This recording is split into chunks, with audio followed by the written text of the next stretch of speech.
Hey guys, welcome back. Today I'm showing you how to use Google Sheets even if you're a complete beginner.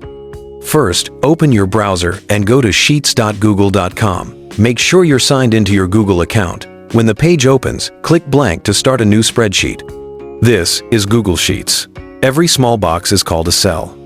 Cells are arranged in columns labeled with letters, like A, B, C, and rows labeled with numbers, like 1, 2, 3. To enter data, click a cell and start typing. This can be numbers, names, lists, anything. Press Enter to move down, or press Tab to move right. If you want to do a calculation like addition, click a cell and type equals sign first. Example, equals 2 plus 2, then press Enter.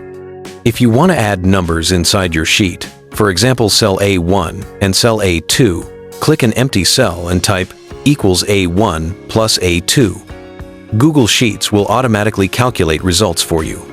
To format your data, look at the toolbar at the top. It has bold, italics, font size, and even color tools. You can highlight a cell or range and click the paint bucket to change background color. You can also click Format at the top to change number formatting like currency or percentage. To insert a chart or graph, highlight your data, then click Insert, then Chart.